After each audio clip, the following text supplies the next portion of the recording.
This week's episode is brought to you by Harry's. You shouldn't have to choose between a great shave and a fair price. And now that you can actually enjoy being outside this summer, a clean-shaven look is sounding ever more appealing. Or, if you are determined to maintain your beard, you can do what I do when it comes to using Harry's blades. I keep myself trim and tidy.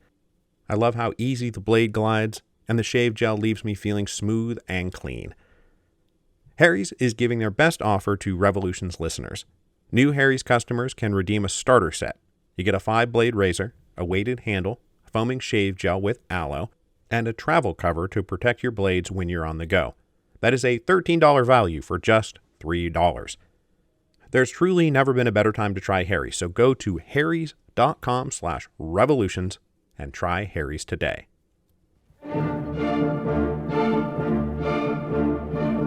Hello, and welcome to Revolutions. Episode 10.67, The April Crisis. So I apologize for this episode being a few days late.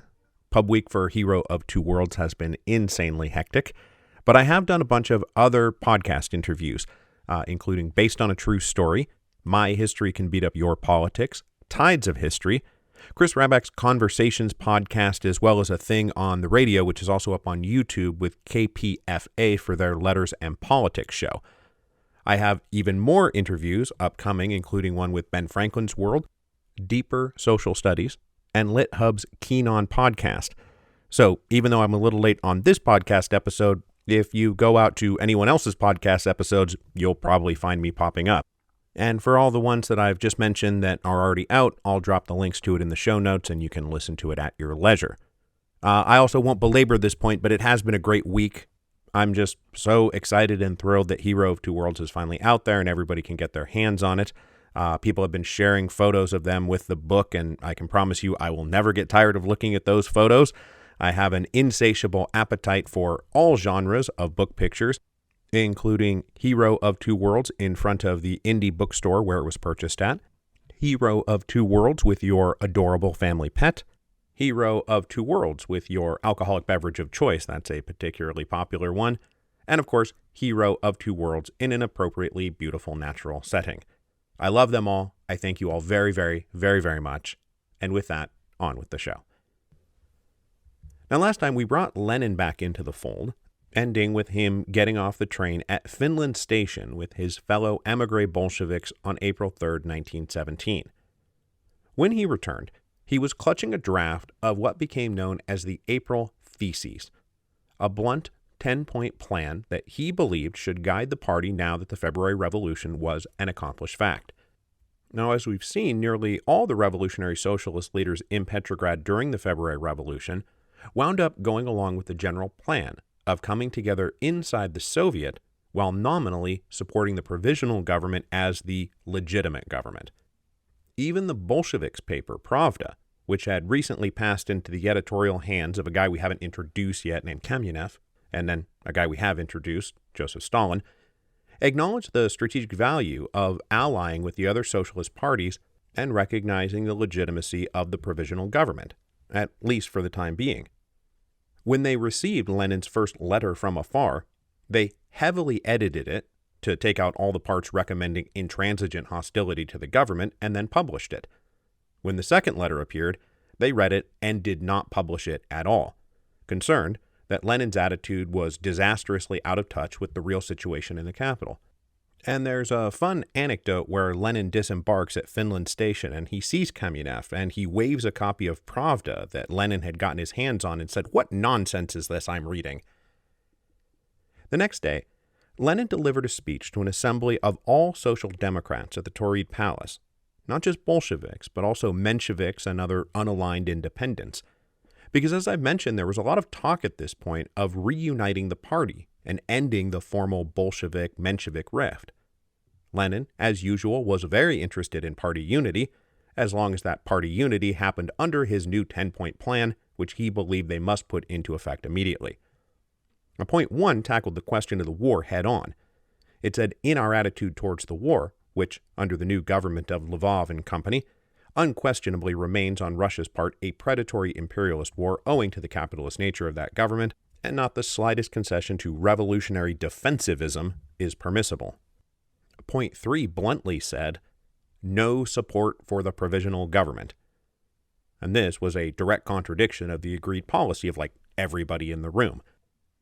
Point 5 said that backing a constituent assembly that would likely enshrine a parliamentary system would be an unacceptable step. He said to return to a parliamentary republic from the Soviet of Workers' Deputies would be a retrograde step, because in Lenin's mind, the future basis of revolutionary socialism in the hands of the workers and the peasants was already in place with the Soviet. Now, all of this flew in the face of the conventional Marxist interpretation of history, and Lenin was constantly interrupted by booing and catcalls. The audience positively hooted at point 2, which said, the specific feature of the present situation in Russia is that the country is passing from the first stage of the revolution to its second stage, which must place power in the hands of the proletariat and the poorest sections of the peasants. Now, is Lenin out here saying that the entire democratic bourgeois stage of history, which is surely supposed to take years or even decades, is already over after a matter of weeks? One fellow Bolshevik called it nothing less than the ravings of a madman. Even Krupskaya appears to have been somewhat surprised to find out what her husband had been so busily working on during the train rides from Switzerland to Russia. She remarked to a comrade, "It seems Ilyich is out of his mind." Even years later, she wrote in her memoirs, the comrades were somewhat taken aback for the moment. Many of them thought that Ilyich was presenting a case in too blunt a manner, and that it was too early to speak of a socialist revolution. When new Foreign Minister Pavel Milyukov got a report of the speech, he was delighted to hear Lenin was blowing up all his credibility.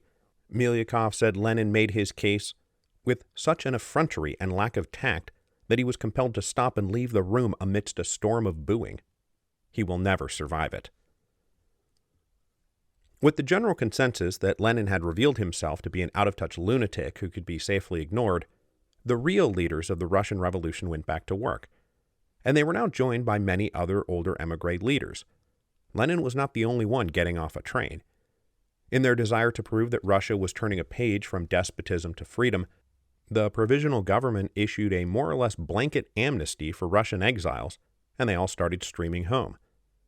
On April 8th, for example, the great SR leader and intellectual Viktor Chernov arrived. A few days later, the positively legendary SR leader Breshkovskaya returned. Mensheviks like Martov and Axelrod would wind their own way home in the first week of May. And then Trotsky, who was off in New York, would get temporarily jammed up for a month by the British authorities until the Russian provisional government, under pressure from the Soviet, told the British that they should release Trotsky and allow him to come home. As these émigrés streamed home, the dual power arrangement that had sprung up in the immediate wake of the February Revolution was about to crash into its first major reef. And it was not over the question of political freedom or land reform or workers' rights, but foreign policy. The question that consumed the leaders of both the Soviet and the provisional government in April 1917 was, how does the revolution affect this giant war we're still mired in? Are we still going to do the war? Are we going to change the nature of the war? Are we going to change our aims in the war? Are we going to sign a separate peace? Are we going to march on Berlin? At first, the revolution meant nothing. Nothing changed. Pavel Milyukov took over the foreign ministry under the assumption that the revolutionary energy that had carried him to power was mostly generated by a kind of outraged patriotism. That the revolutionary break had come because Nicholas and Alexandra were losing the war, not because the war itself was bad. So when he took up office, he cabled the Allies on March 4th saying Russia is going to continue to meet all its existing treaty obligations and redouble its efforts to win the war. This meant honoring all agreements the Tsar had made with Britain and France about colonial annexations and financial indemnities that they planned to impose on the Central Powers when the war was won. It also meant maintaining the Tsar's own official war aim of claiming Constantinople and the Turkish Straits for the Russian Empire. In Milyukov's mind, the only thing about the war that the revolution changed was how well it was waged. But Milyukov's plan to leave the Tsarist war policy effectively untouched was not going to fly with the leaders of the Soviet, nor even his fellow ministers in the provisional government, most especially Alexander Kerensky. The revolution could not mean nothing changes about the war. Now, to be very clear, none of these guys are anti-war or defeatists or eager to sign a separate peace with Germany. But they did want to reorient wartime policy to reflect that the brutal stalemate everyone was stuck in needed to end, and more importantly, it needed to be ended by the people of Europe, not by the chauvinistic capitalist imperialists who had gotten them all into this. On March 14th, the Soviet issued an appeal to the peoples of the world in which they said, "Russian democracy has shattered in the dust the age-old despotism of the Tsar and enters your family of nations as an equal, and as a mighty force in the struggle for our common liberation." It went on to say, "Conscious of its revolutionary power, Russian democracy announces that it will, by every means, resist the policy of conquest of its ruling classes, and it calls upon the people of Europe for concerted, decisive action in favor of peace. We are appealing to our brother proletarians of the Austro-German coalition, and, first of all, to the German proletariat. From the first days of the war, you were assured that by raising arms against autocratic Russia, you were defending the culture of Europe from Asiatic despotism. Many of you saw in this a justification of that support which you were giving to the war. Now, even this justification is gone. Democratic Russia cannot be a threat to liberty and civilization." And then more broadly, the Soviet addressed everyone. "We hold out to you the hand of brotherhood across the mountains of our brothers' corpses, across rivers of innocent blood and tears, over the smoking ruins of cities and villages, over the wreckage of the treasuries of civilization. We appeal to you for the reestablishment and re-strengthening of international unity. In it is the firm pledge of our future victories and the complete liberation of humanity." So what they're calling for here is for the people of Europe, on both sides, to turn to their governments and say, "We must end this war. And when the war ends, we must do it without conquest, without victors. It must be a negotiated peace where no one wins and no one loses. That the colonial, imperial ambitions of the powers that started this war must be abandoned in the interest of peace. And that for its part, the people of Russia would not let their government continue to wage a war on the basis of the Tsar's bloody-minded imperialist ambitions." Now, as I said, the leaders of the Soviet are not defeatists, nor are they peaceniks, and they're not going to unilaterally quit the war. And in fact, they stood ready to support ongoing fighting if the leaders of Germany and Austria continued to threaten Russia. But this new statement put them at direct odds with Milyukov's vision of totally unaltered war aims, symbolized most of all by the continued claim to Constantinople. Milyukov's vision, in fact, put him at odds with just about everybody, even the genial Prime Minister Prince Lvov. Lvov had been involved in the war effort from day one, and knew full well the alleged dream of annexing Constantinople was not just impractical, it was probably impossible. So when the Soviets started leaning on the provisional government to change its war policy, Prince Lvov was 100% interested in maintaining the tenuous alliance with the Soviet, which he thought indispensable to the functioning of the government, and 0% interested in wrecking that alliance for the sake of Milyukov's impossible dream of Constantinople.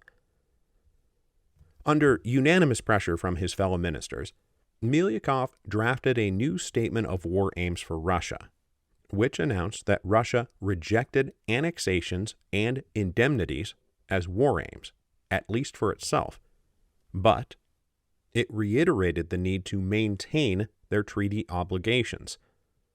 Now, this does not go nearly as far as the Soviets' appeal.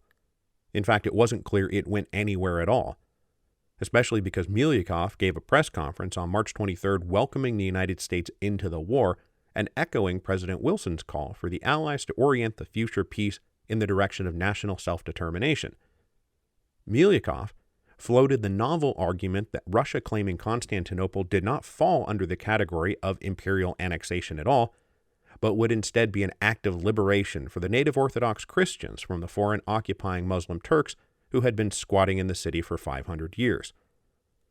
It was also noticeable that Milyukov addressed his allegedly revised declaration of war aims to the people of Russia, rather than making it an official statement of policy from the Russian Foreign Ministry to the other governments of Europe.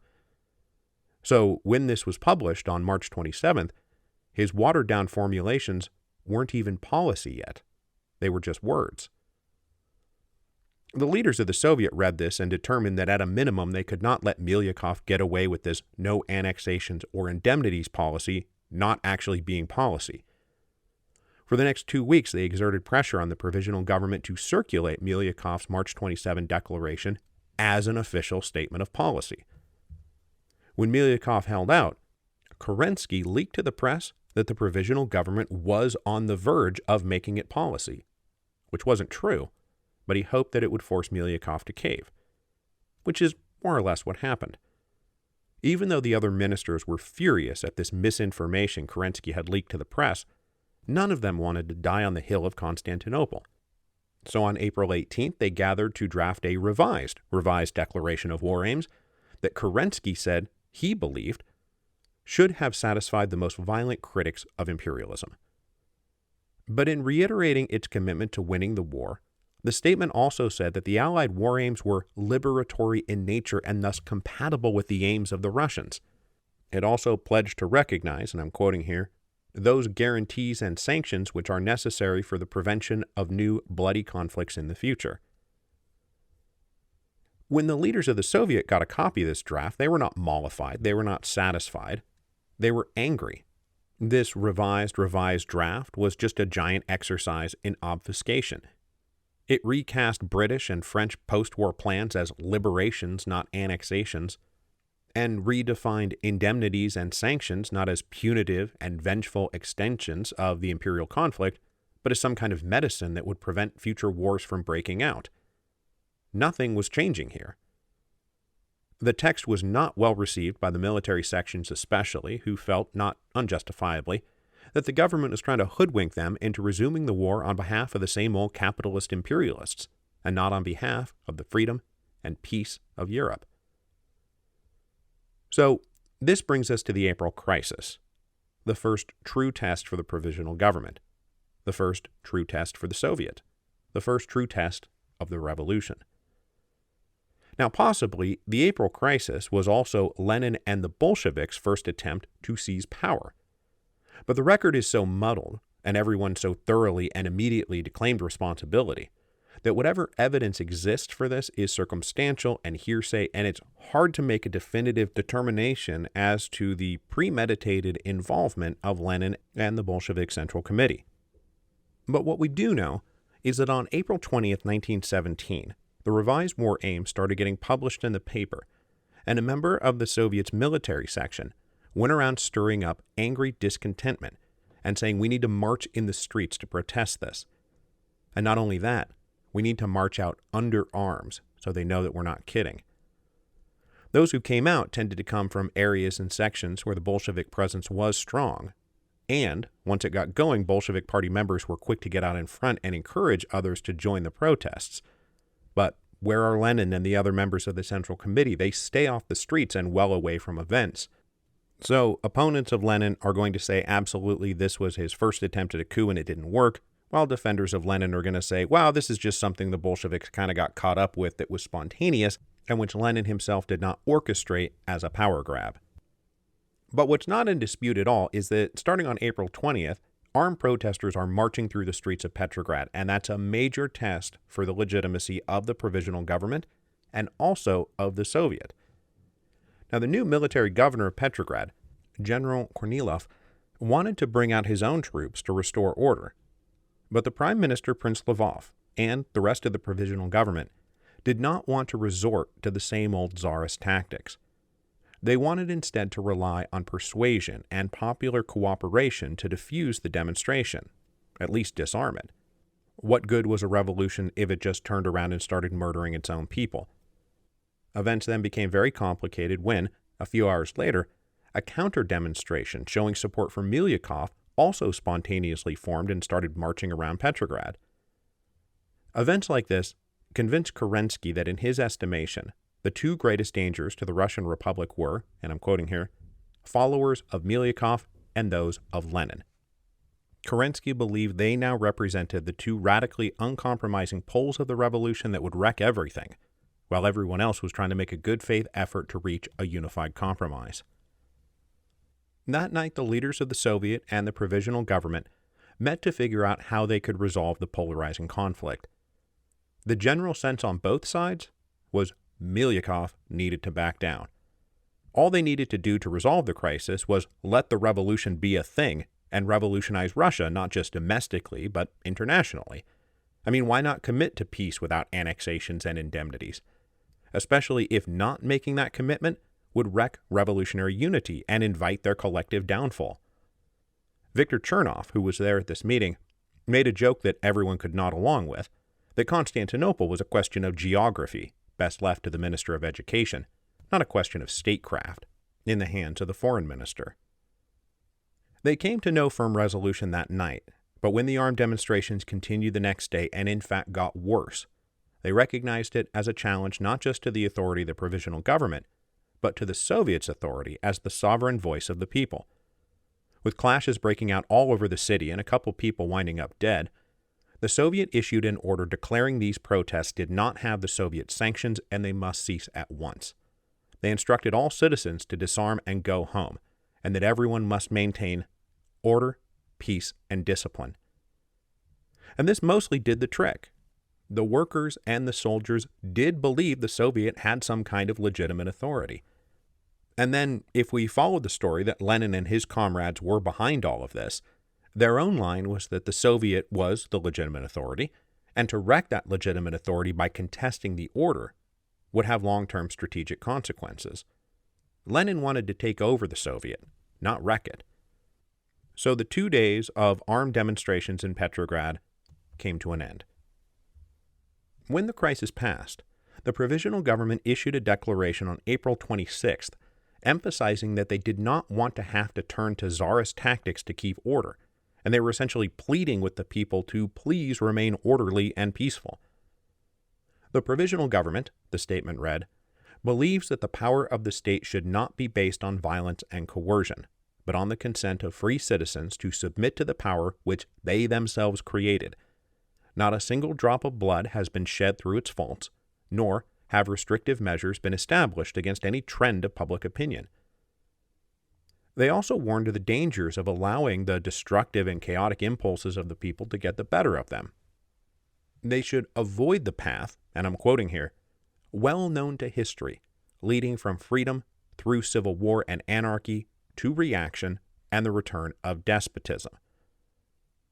Now, this is a path that we here on the Revolutions podcast also know quite well, but in this case is specifically referring to the French Revolution, which everybody who's involved in the Russian Revolution knows all about. The provisional government concluded with a promise to bring in more constructive elements into the government to focus on fulfilling the promise of the revolution and earning the trust of the people. But in the meantime, everybody should be patient. If given a chance, everyone will see that everything is cool and good and on track. Now, what they meant by bringing more constructive elements into the government was something the leaders of the Soviet had been resisting since day one: a coalition government of socialists and liberals. Remember, for the past 8 weeks, the leaders of the socialist parties have been purposefully trying to stay out of the government, both for the ideological reason that the bourgeoisie are supposed to rule, so you guys rule, but also for the very practical reason that the government was bound to make itself unpopular, and they didn't want to be the ones being blamed when things went badly. They wanted to be the ones doing the blaming. But after the April crisis, Prince Lvov went back to the Soviet and pressed them to join a coalition that would unite the liberal and socialist wings of the revolution, end dual power, and hopefully prevent the collapse of the revolution. The SRs now took this offer seriously and believed they could do a great deal with the power being offered to them.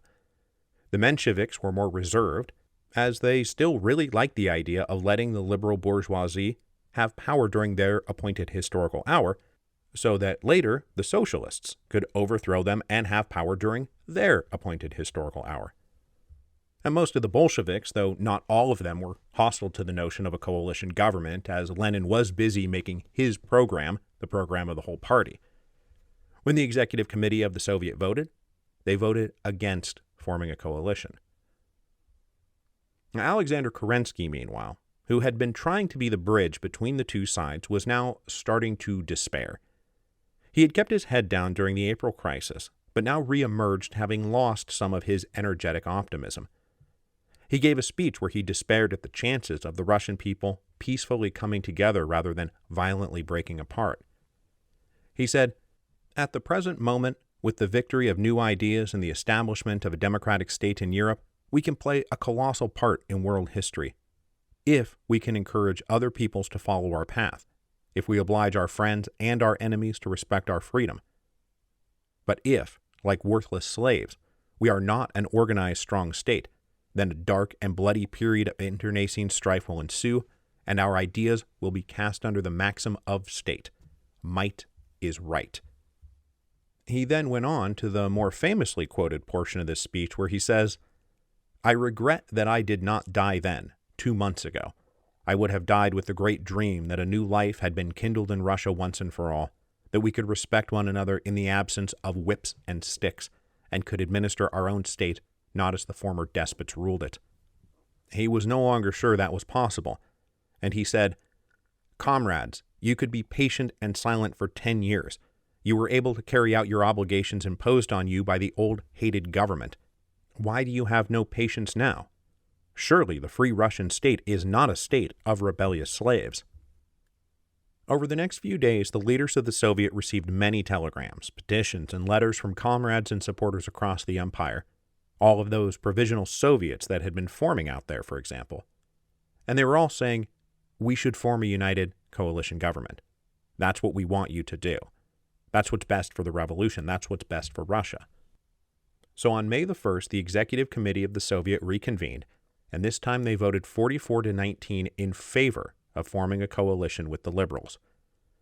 They hoped this would offer the necessary legitimacy to the government that would get them all through to the Constituent Assembly, which, remember, everyone still expects to be the great National Democratic Assembly that would settle the permanent constitution for post-revolutionary Russia.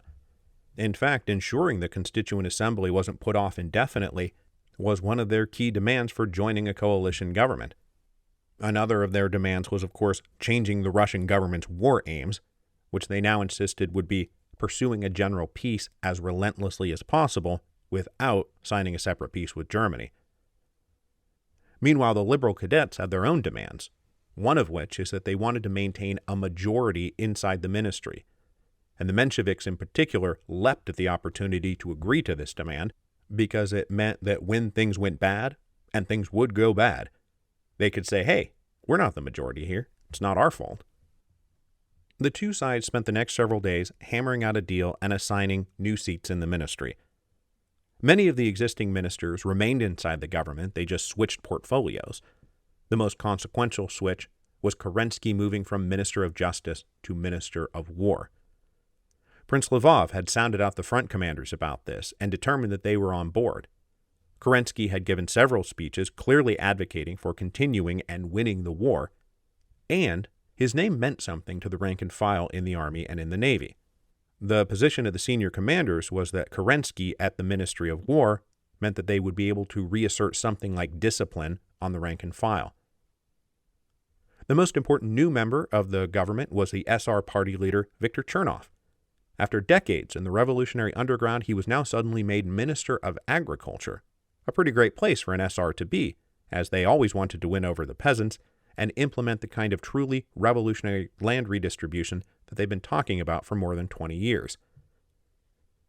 The biggest departures from the government were Alexander Guchkov, the progressive bloc leader who had played such a huge part of the opposition movement that ousted the Tsar.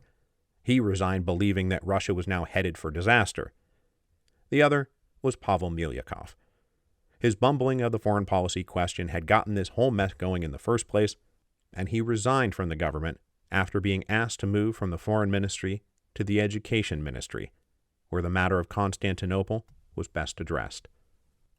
After a lifetime in politics and a lifetime of trying to carry out a liberal revolution in Russia, Pavel Milyakov was spat out the other side in exactly 8 weeks. In total, the first government of post-revolutionary Russia lasted for just about 2 months, before it fell into this new coalition government, which is going to last for almost exactly the same amount of time before it too collapses in the wake of the July crisis. Because if there's one thing you can say about 1917, It's that the engine of the revolution runs on 2-month cycles. Every 2 months, there's a peak and a crash, a peak and a crash. And this will continue from now until October.